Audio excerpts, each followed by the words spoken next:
नमस्कार दोस्तों, नमः शिवाय। जीवन ज्योति चैनल में आप सभी का हार्दिक स्वागत करती हूं। दोस्तों, आज की वीडियो में आप सभी लोग श्रवण करेंगे कार्तिक मास महात्म्य अध्याय 19 की कथा। आशा करती हूं इससे पहले कि सभी अध्यायों का श्रवण आप लोगों ने अवश्य ही किया होगा।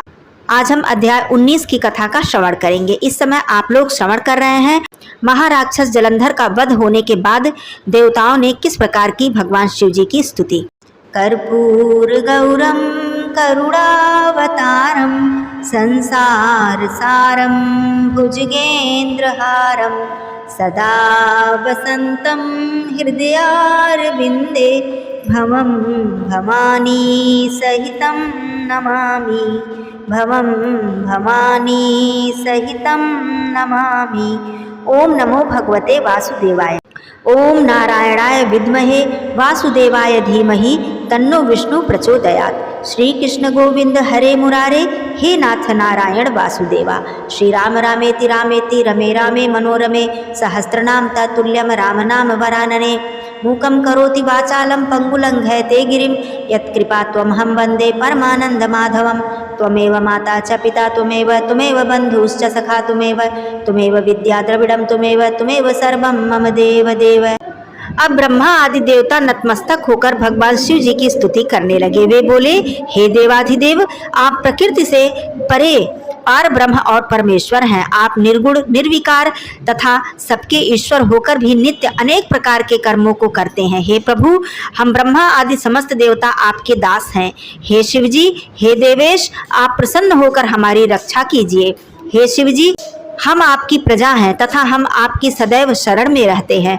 नारद जी राजा पृथु से बोले, इस प्रकार जब ब्रह्मा आदि समस्त देवताओं और मुनियों ने भगवान शंकर जी की अनेक प्रकार से स्तुति की और उनके चरण कमलों का ध्यान किया, तब भगवान शिव देवताओं को वरदान देकर वहीं अंतर्ध्यान हो गए। उसके बाद शिव जी का यशोगान करते हुए सभी देवता प्रसन्न होकर अपने अपने लोक को चले गए, क्योंकि उन्हें महाजलंधर के उत्पात से मुक्ति मिल गई थी। भगवान शंकर के साथ सागर पुत्र जलंधर का युद्ध चरित्र भी पुण्य प्रदान करने वाला तथा समस्त पापों को नष्ट करने वाला है। यह सभी सुखदायक और शिव जी को भी आनंददायक है। इन दोनों आख्यानों को पढ़ने तथा सुनने वाला समस्त सुखों को भोगकर अंत में अमर पद को प्राप्त करता है।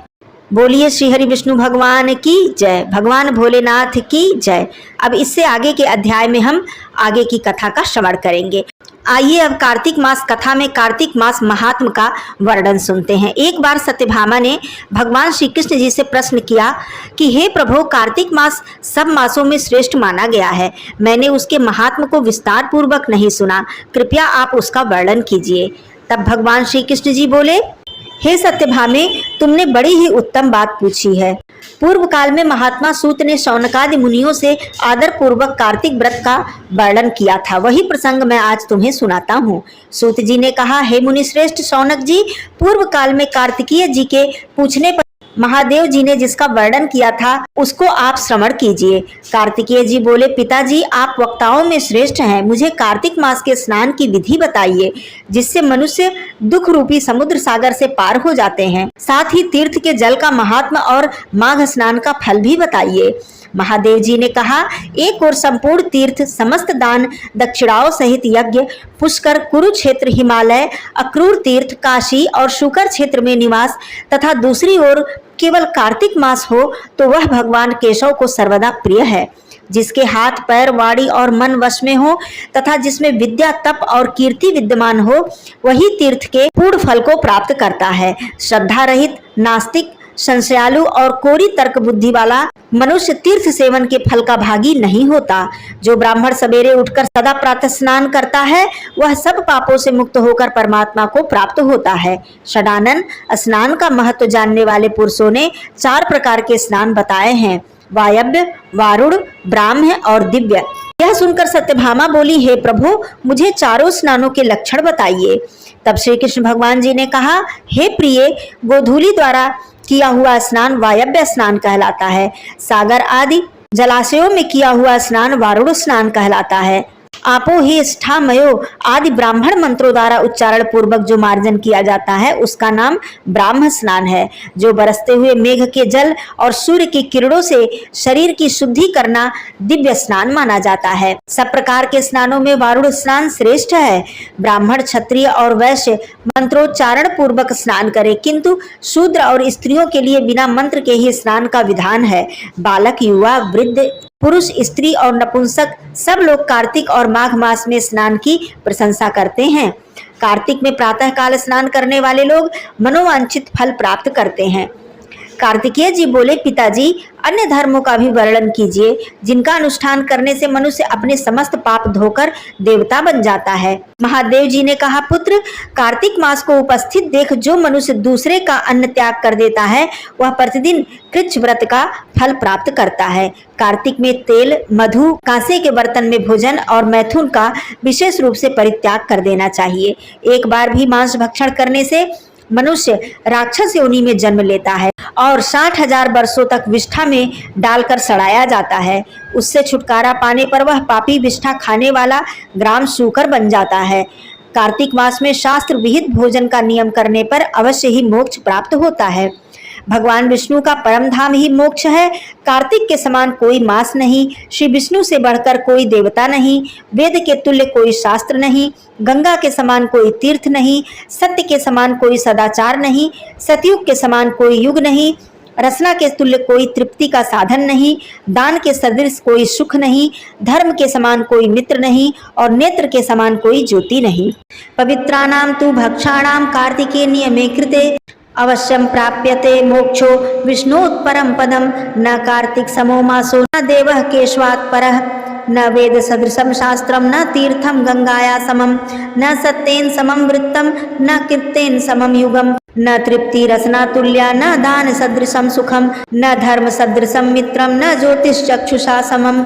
स्नान करने वाले पुरुषों के लिए समुद्रगामिनी पवित्र नदी प्रायः दुर्लभ होती है। कुल के अनुरूप उत्तम शील वाली कन्या, कुलीन और शील वाली दंपत्ति, जन्मदायिनी माता, विशेषतः पिता, साधु पुरुषों का सम्मान का अवसर, धार्मिक पुत्र, द्वारका का निवास, भगवान श्री कृष्ण का दर्शन, गोमती का स्नान और कार्तिक का व्रत, यह सब मनुष्य के लिए दुर्लभ है। चंद्रमा और सूर्य के ग्रहण काल में ब्राह्मणों को पृथ्वी दान करने से जिस प्रकार के फल की प्राप्ति होती है वही कार्तिक में भूमि पर शयन करने वाले पुरुष को स्वतः ही प्राप्त हो जाती है। ब्राह्मण दंपत्ति को भोजन कराएं, चंदन आदि से उनकी पूजा करें, कंबल, नाना प्रकार के रत्न और वस्त्र दान करके मनोवांछित फल की प्राप्ति करें। ओढ़ने के साथ बिछौना भी दें। तुम्हें कार्तिक मास में जूते और छाते का भी दान करना चाहिए।